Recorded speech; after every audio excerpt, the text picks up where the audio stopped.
Hello everyone, good morning. तो भाई आज के ब्लॉग की स्टार्टिंग हो रही है मॉर्निंग वॉक के साथ, बिकॉज मेरे को कुछ हेल्थ इश्यूज़ डिटेक्ट हुए हैं जिसके लिए मॉर्निंग वॉक मैंडेटरी बताई गई है भाई। तो हम आ गए हैं सुबह सुबह अपने पास वाले पार्क में मॉर्निंग वॉक के लिए, जो कि बिल्कुल खाली पड़ा है। मैं अकेली हूँ और कुछ बच्चे हैं जो तफरी कर रहे हैं। रीज़न मैं दिखाती हूँ। इतनी तेज़ बारिश हुई है ना कि पार्क का बुरा हाल है। बट क्योंकि मैं घर से निकल आई थी और मुझे यही था कि नहीं यार, अब मैं निकली हूँ तो मुझे वॉक पूरी करनी है 30 मिनट्स की, तो इसीलिए मैं आ गई।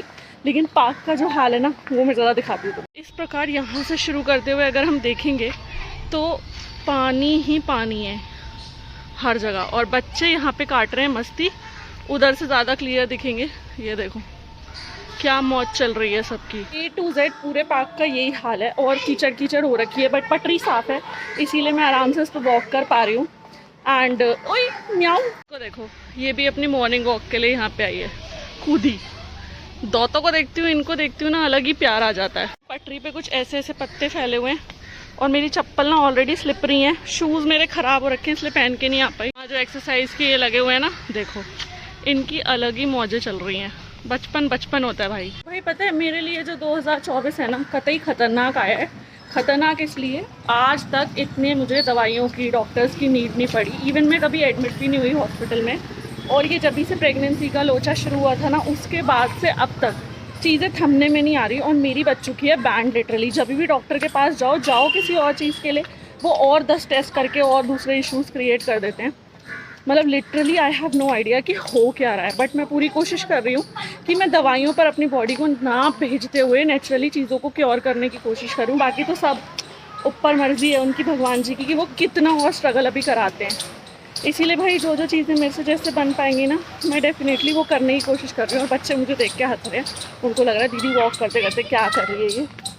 लेकिन इनकी फुल मौज है यार। बचपन इज़ लाइक एनीथिंग। मैं जब भी देखती हूँ ना, बहुत मन करता है कि काश हम इस एज में वापस आ पाते और मौज कर पाते इतनी। यहाँ पे ना इस पार्क के बाहर ये कोलंबस लगाया हुआ है, और मैं पार्क से बाहर इसलिए आ गई, वहाँ मैंने देखा लीचे भी निकल रही हैं भाई, चिपट जाती तो ये कोलंबस देखो ज़रा, पुराने टाइम का, हमारे टाइम पे कोलंबस नहीं, दूसरा वाला झूला था, लेकिन अभी इन्होंने यहाँ पे कोलंबस लगा दिया। शाम के टाइम बच्चे झूलते हैं, मस्त एकदम। मैं वहाँ से निकल आई क्योंकि पार्क बहुत ही ज़्यादा गंदा हो रहा था, और जितना हो पाया हो गया। लीचे पड़ी थी भाई, वो चिपट जाती ना। और नारियल पानी ले लिया है घर के लिए। अभी इस घर पे जाके प्रशांत के साथ शेयर करके पीऊँगी, क्योंकि आज वो घर पे ही है। सो हम दोनों पियेंगे इसको, बिकॉज नारियल पानी ब्लड प्रेशर के लिए बहुत सही रहता है, ब्लड प्रेशर को रेगुलेट करने के लिए। इसीलिए डॉक्टर ने बोला कि हाँ भाई, अच्छा स्वास्थ्य चाहिए तो ये सब चीज़ आपको लेनी पड़ेंगी। तो आज हम नारियल, वैसे तो मैं वैसे भी पी लेती हूँ, बट आज मैंने ले लिया। बहुत दिन के बाद मिला। गली में जो आता था वो 90 रुपये बेचता है, यहाँ भैया ने 70 रुपये में दिया। और मैं जब से वॉक करके आई हूँ ना, मुझे इतना एनर्जेटिक फील हो रहा है। तो मेरे को हर एक काम करने में ना मज़ा आ रहा है। जैसे बहुत लिथार्जिक सा फील होता था एक दिन में, मुझे पता है उतना ज़्यादा फ़र्क नहीं आता, लेकिन स्टिल कुछ फ़र्क तो आ ही जाता है। और जब मैं आई थी ना, और जब स्वेटिंग हो रही थी और मैंने मुंह धोया भाई साफ, फेस पे क्या मस्त ग्लो आया था, चमचमाता हुआ। और वहीं से मैंने डिसाइड कर लिया कि भाई यार, वॉकिंग के तो सच में बहुत सारे फ़ायदे हैं सैर करने के। तो अब हम करेंगे। और अभी जो मैं पुतनी बनी हुई हूँ ना, इट्स बिकॉज मैं अभी तक नहाई नहीं हूँ, और मेरे को नहाने जाना है। लेकिन आई एम जस्ट वेटिंग। हुआ क्या, मैंने दाल प्रिपेयर की थी और चावल लंच के लिए, लेकिन इसको मैंने बोला था कि कढ़ने दियो दाल को थोड़ा सा, और फिर अपने हिसाब से बंद कर दियो। पूरी दाल सुखा दी इसने, सुखा के उसको बंद कर दी। और चावल के साथ खानी है तो यू गाइस नो कि भाई चावल के साथ तो थोड़ी सी पानी वाली ही चाहिए ना, रोटी के साथ थोड़ी खानी है। तो इसने ये कांड करा, और अभी मुझे दाल में दोबारा पानी डाल के दोबारा उसको खौलाना पड़ रहा है। तो I am just waiting for that कि जल्दी से बस वो ख़त्म हो जाए, then I will go and take bath, और उसके बाद बाकी का खाना पीना अपना चालू करेंगे। देखो आज ये वाली दाल बन रही है। वेट, यूजुअली मैं लाल वाली बनाती हूँ, लेकिन आज ये वाली बनाई है क्योंकि फॉर अ चेंज मैं ये वाली भी लेकर आई थी, और ये बढ़िया लगती है। इसमें बस लहसुन और क्या नाम है, हींग जीरे का तड़का मारेंगे, और फिर ये गुट्टू हो जाएगी। और इस दाल से भी बढ़िया बनी है सब्जी, जो कि ऑब्वियसली हमारे गोलू जी ने बनाई है। खुल जा, ये देखो परवल और आलू की सब्जी, इतनी यमी लगती है ना सूखी सब्जी ये। तो ये उसने बनाई है, दाल मैंने बनाई है, एंड देन चावल भी मैंने बनाए हैं। अब बस वो रखा तड़के का सामान, इसमें तड़का मारूंगी। सिंपल सोबर लंच एकदम तैयार। हमारा कुत्ता दाल चावल खाता है, बताओ। दाल चावल सब कुछ। अभी यहाँ पे बीट रूट था, उसके ऊपर भी हमला करने को तैयार थी, पर वो मैंने डाला तो वो नहीं खाया इसने। लेकिन दाल चावल मजे मजे में खा रही है। करतब कराइए इससे कुछ करतब। मम्मी बचपन में तुझे खिलाते समय कहती कि जब गुलाटी मार के दिखा तुझे कैसा लगता? कितनी गंदी कैमरा क्वालिटी आ रही है क्योंकि लाइट पीछे से पड़ रही है। यहाँ से कराते कराइयो करतब। गुलाटी मार के दिखा। मुंह तो देख ले, साइड से साफ कर दे इसका। इसको खा लो। मत कर यार, वो मुझे काट लेगी वरना। तू भी डरने लग गया। अगर तू डर रहा है तो हमें कौन बचाएगा। और इसको तो किसी से कोई मतलब नहीं है, बस वीडियो देखेगा, रील देखेगा। हेल्दी खाओ गाइस। एक दिन की वॉक करके सुबह, और वो भी पता नहीं कितनी करी होगी, क्योंकि आधा टाइम तो तुम मेरे घर। चल आधा घंटा वॉक किया है मैंने पूरा, बकवास करवा लो। हट कुक से। ओ कबूतर ओ, देखियो मुंह इसका मुंह तो कोई साफ कर दो। दोनों तरफ से इसने चावल चिपका रखे हैं। ओ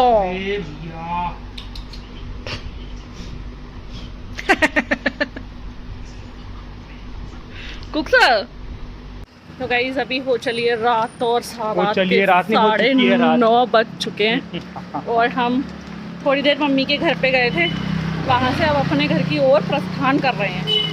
इसीलिए अंधेरा हो रहा है, स्ट्रीट लाइट की कमी है थोड़ा अपन के एरिया में, जंगल में रहते हैं हम। ऐसा कुछ नहीं है। ये गोलू, इसको मैंने बोला थोड़ा सा तू अपना वॉक कर ले, मैं तो सुबह भी आ गई थी, लेकिन कह रहा घर चल। अब भैया धीरे धीरे ही स्टैमिना बढ़ता है, ऐसे थोड़ी आ जाएगा एकदम। तो मैंने बोला बावली पूछ है ये बिल्कुल ही, देखना से बड़ी मुश्किल से इसको अभी तक टिकाए रखा है वॉक करने के लिए।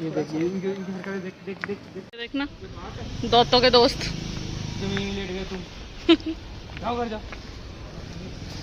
वो एक ने भी तेरी बात नहीं मानी है, ठीक है? सब तेरे कैटेगरी के हैं। अच्छा मतलब अब तू मुझे इस कैटेगरी में डाल रहा है। जस ये ले अपना केसर बादाम, मैंने आधे रास्ते पकड़ लिया, तो पकड़ कहता मैं इसको पता, इसको बहाना बना रहा है कि मैं इसको पकड़ के चलूँ क्या। यहाँ पे देखो कितना एज के लोग भी वॉक करते हैं और ये इंसान नहीं करना चाह रहा। पसीने बहाओ वत्स। तो दोस्तों आज हो गया संडे, यानी दूसरा दिन। तो दूसरे दिन में भाई अभी जस्ट मैं आई हूँ, 12 बज रहे हैं, अभी जस्ट नहीं आई, और 1 घंटा पहले वॉक वगैरह करके आई हूँ दोबारा से, ठीक है? कल के व्लॉग का तो मैंने दिखाया ही था, जो भी था कल का व्लॉग, क्या कल के दिन का। सो अभी मुझे बहुत अच्छा फील हो रहा है फिर से। और आज सुबह ना मैंने मतलब सौंफ का जो पानी है उसकी चाय पी, और अपनी जो मिल्क वाली चाय है उसको थोड़े टाइम के लिए मैंने छिट हटा दिया है, क्योंकि सौंफ के पानी की चाय कहते हैं कि बहुत अच्छी रहती है, थोड़ा वेट लॉस के लिए भी अच्छी रहती है और बॉडी को डिटॉक्स करने के लिए भी बहुत अच्छी रहती है। उसकी रेसिपी मैं शेयर कर दूँगी, बहुत ही सिंपल है। बाकी मैं सोच रही हूँ कि हम लोग 15 डेज़ या 30 डेज़ चैलेंज उठाते हैं वेट लॉस जर्नी का मेरे, वो भी मैं चैनल पे बनाऊँगी, शॉर्ट्स में बनाएंगे वो हम, ठीक है ना? और उससे आप लोगों को भी आइडिया लगेगा कि भाई क्या कुछ मैं कर रही हूँ। अगर आप भी ऐसा कुछ करना चाहते हो, अपनी बॉडी को फिट फाट करना चाहते हो, तो उस सिनेरियो में आप भी वो सारे नुस्खे अपना सकते हो, क्योंकि डबल मेहनत नहीं करनी पड़ती ना फिर रिसर्च में। अगर एक बंदा कर रहा है, देख रहा है, तो आप वो वाली चीज़ें कर सकते हो, ताकि और बेटर आपका भी जो मतलब लाइक फिटनेस है वो और बेटर हो जाए। बाकी यार मेरे साथ ना एक अजीब सी चीज़ हुई थी कि लाइक अभी पिछले कुछ दिनों में, अभी 2-3 दिन पहले की बात है, डॉक्टर के पास गई थी, क्योंकि उन्होंने बोला था कि DNC के बाद 15 डेज़ जब हो जाए, 15-20 डेज़ के बाद एक बार आके मिल लेना। तो जब मैं मिलने के लिए गई, ऑब्वियसली मेरे को ना एंटीबायोटिक्स बहुत ज़्यादा खाने के बाद कॉन्स्टिपेशन का इशू हो गया था, तो उससे भी मैं परेशान थी। तो उस सिनेरियो में मैंने कहा चलो उसके बारे में भी दवाई वगैरह पूछेंगे और अपना जो भी है देख लेंगे, जो भी रूटीन चेकअप था। अब उसके बाद वहाँ पर मेरा BP यार बहुत ज़्यादा हाई आया। रीज़न था 2-3 दिन से, 4 दिन से मैं टेंशन ले रही थी बहुत ज़्यादा, क्योंकि मेरे पेट में दर्द रह रहा था। और हाँ, समहाउ पता था कि कॉन्स्टिपेशन की वजह से हो सकता है, लेकिन एक रहता है ना कि यार अभी इतना सब प्रोसीजर से गुजरे हैं, कहीं कुछ और दिक्कत ना हो। तो उसी सब के रहते ना मैं डॉक्टर के पास गई, मैंने कहा कि अच्छा, तो BP देखा तो BP काफ़ी हाई आ रहा था। लेकिन मुझे पता था यार कि मेरे को BP का इशू नहीं हो सकता, बिकॉज मुझे BP नहीं है।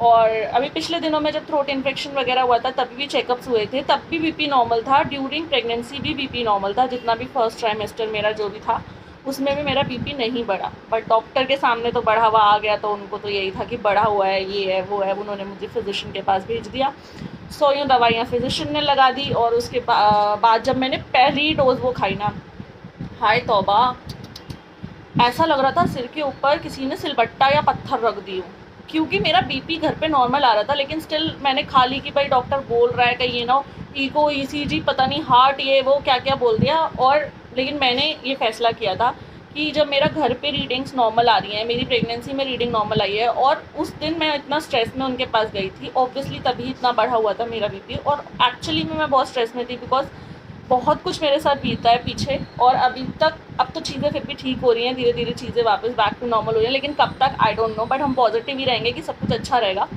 तो कुछ टेस्ट उन्होंने तब भी किए, लेकिन अभी ना मैंने फुल स्टॉप लगा दिया इस सब पे। अभी मैं कोई प्लानिंग नहीं करने वाली दोबारा बेबी की, अभी रिसेंटली जब करेंगे तब करेंगे, देखेंगे, लेकिन पहले अपनी बॉडी पे ध्यान देना है, अपनी बॉडी को उस कदर फिट करना है कि भाई पहले हम तो ठीक हो जाएं, तभी तो तुम एक नई नन्ही जान को दुनिया में लेकर आओगे, दोबारा से ये सब कलेश नहीं होना चाहिए ना। तो उसी के लिए मैंने अपना वॉक वगैरह स्टार्ट किया है। बाकी वॉक से तो बहुत सारे बेनिफिट्स हैं, और मैं खुद देख पा रही हूँ 2 से 3 दिन में ही कितना अच्छा फील होता है, पूरा दिन एनर्जेटिकली निकलता है। तो अभी बस मैं वहीं से आई थी, और अब नाश्ता वगैरह की तैयारी करेंगे। अभी कुछ खाया नहीं है, बस सौंफ के पानी की चाय पी थी, और कुछ नहीं खाया अभी, लेकिन अब नाश्ता करेंगे। अभी गोलू आ जाए, बस गया हुआ है वो बाहर। तो इस व्लॉग को फ़िलहाल यहीं पे एंड करूँगी, है ना। बहुत जल्दी मिलेंगे एक न्यू व्लॉग के साथ, तब तक के लिए आप चैनल को सब्सक्राइब कर लो अगर मुझे पहली बार देख रहे हो, आप भी फैमिली का पार्ट बन जाओ। एंड आगे बहुत कुछ एक्सप्लोर करना बाकी है, चीज़ें देखना बाकी है, ज़िंदगी को इसी तरह एक पॉजिटिव एनर्जी के साथ जीना है, क्योंकि नेगेटिविटी भगने वाली चीज़ें बहुत ज़्यादा है लाइफ में। एंड बस अपने ऊपर ध्यान दो, अपनी सेहत पे ज़रूर ध्यान दो, यही बोलूँगी। मैंने पिछले कुछ दिनों में हेल्थ की इंपॉर्टेंस बहुत अच्छे से समझ ली है, तो मैं तुम्हें भी यही कहूँगी, चाहे दिन में थोड़ा सा टाइम निकालो, आधा घंटा निकालो, लेकिन अपने वर्कआउट के लिए, वॉक के लिए, या जो भी चीज़ आपको करना अच्छा लगता है, योगा, मेडिटेशन, इन सब चीज़ों के लिए एटलीस्ट हाफ एन आवर आप निकालो, ठीक है ना, ताकि आपकी सेहत भी चुस्त दुरुस्त रहे, क्योंकि आजकल कुछ नहीं पता भाई कब क्या हो रहा है, ठीक है ना। सो मिलेंगे बहुत जल्द न्यू ब्लॉग के साथ, तब तक के लिए टाटा बाय बाय, स्वस्थ रहो, खुश रहो, बाय।